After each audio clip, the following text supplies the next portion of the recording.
In today's episode, we're going to talk about something very important in Total War Arena, the weapons, and of course, answering your questions at the same time.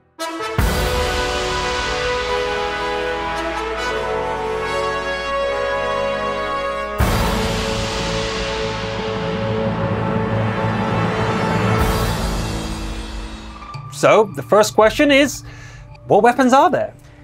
Well, we've got loads of different types of weapons and they can all be broken down into further categories. So we have sword infantry, we have cavalry, we have spear cavalry, sword cavalry, we have our new war dogs, which came with Boudica. Great weapon, by the way. Oh, thank you, yeah. It's a semi-autonomous weapon system. That's what it is. The first drone! Yeah, yeah, there we go.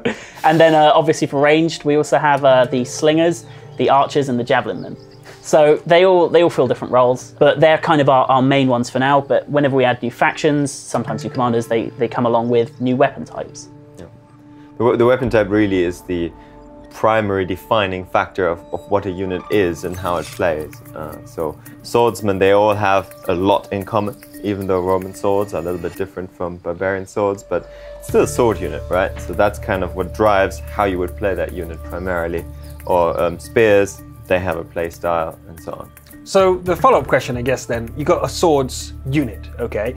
So then you have your, dagger swords, your short sword swords, your long sword swords, your great sword swords. Like, is it all just one type of swords? Or in Total War Arena, you're only going for the historical swords? Like, how is swords defined within themselves? Well, we generally, I would say we have two major types of swords in the game. We have the swords, standard swords, right? We don't really make a gameplay-wise distinction between how long that sword is or whether it's made of bronze or iron. But what we do is we look at the different shapes. So the barbarians have access to the falxman, which the falx is a sword type that was produced in ancient Dacia and Thracia, so modern day kind of Romania, Bulgaria. And it was a very particular curved sword that they used to great strength against the Romans, basically trying to circumvent the Roman shields. And that weapon plays differently from normal swords because in our game it just ignores shields. Well, the Falksmen, they had their long swords and it would either be one or two-handed, and we went for the more two-handed version, which were later, and they would sharpen the inside curve, so it's like a sickle. Like not as dramatic as a sickle, but they'd sharpen the inside. And it was said that if you really put your weight behind it, you can split a shield in two with a swing of a falx.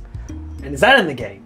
Well, the falxes are. I mean, the splitting of the shields. That's why would they ignore shields? Because we take kind of the historical stuff and find a way to make that work in gameplay. So you said that we have bronze swords versus iron swords in the game, or some swords like that, but there's no distinguishing features. And one of the community questions was, well, iron beats bronze, so why is there not a distinct advantage? Bronze is an alloy of copper and tin, whereas iron is just iron. So iron beat bronze in terms of economically, it was so much easier to get. You could just dig it out and then kind of make it into iron swords. But bronze, you had to have tin, you had to have copper. But in terms of kind of actual cutting and kind of all that kind of stuff, the Greeks were really good at tempering the edges of their swords, and that would give the bronze this really good cutting edge. So in terms of a 1v1 fight of iron v bronze, I think they were pretty matched. Iron had better kind of benefits for armor, I would say, in that it would bend instead of shattering. So the Romans, they start off, if you look at it, they have the mail, which is the locia hamata. So that's made of iron or bronze, historically. But then as they get better and better, because when steel is introduced, that's when you kind of start to see the higher tier Roman armor that they made that actually had steel plating. And that's shown in their higher defense later on in the tiers.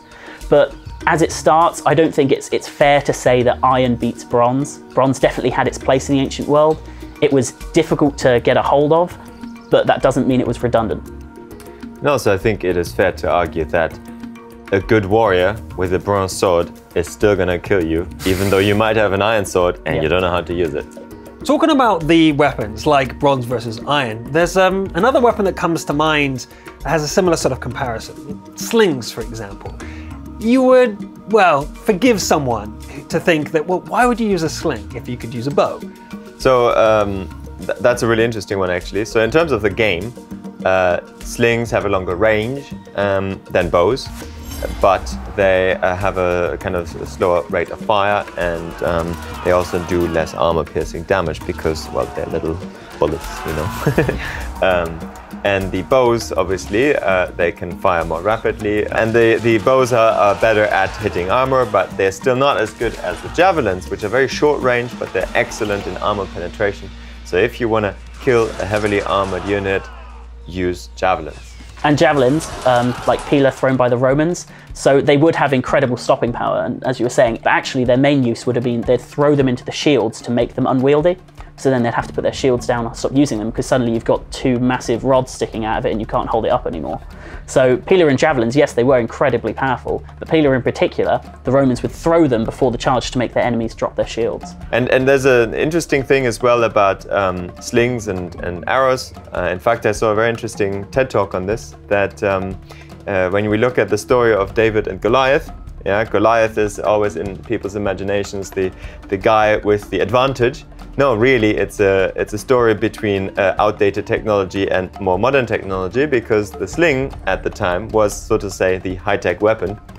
Really? And it was David at an advantage, because if you know how to use a sling and you hit with it, you have the stopping power of a .44 Magnum. Are you kidding me? Yeah, so slings are extremely powerful, but they're extremely hard to use.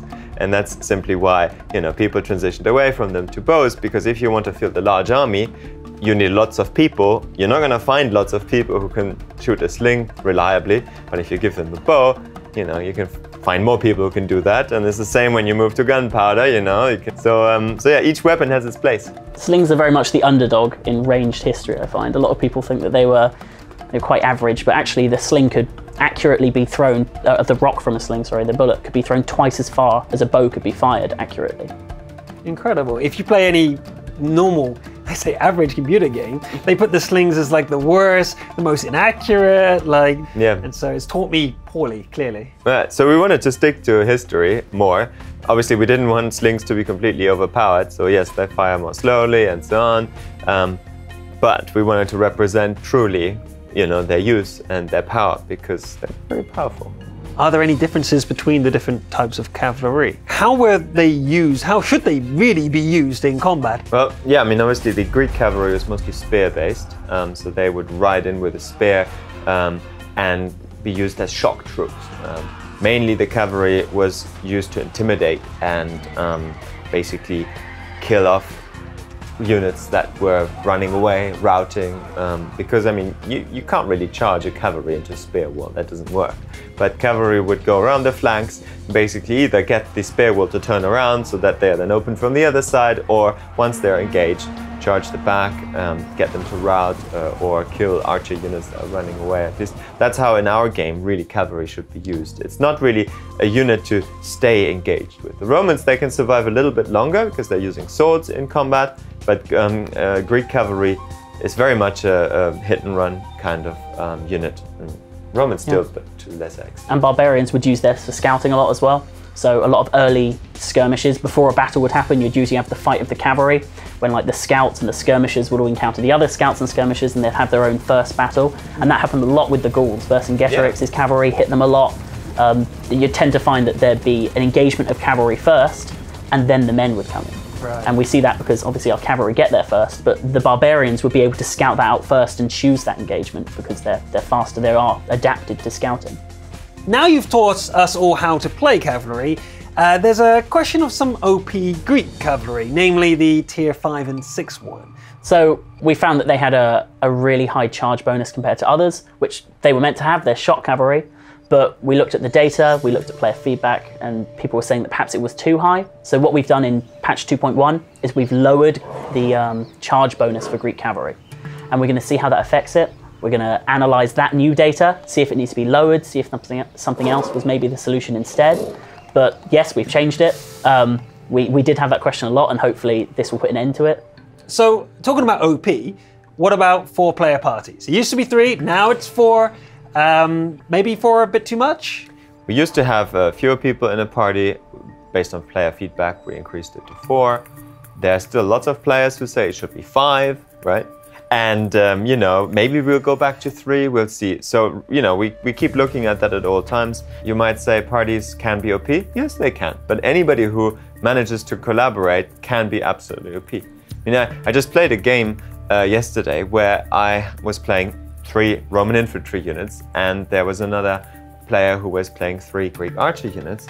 And all I did is I just stuck to his bottom, right? And he was able to completely smash anybody around us because I was there and nobody wanted to touch him, you know?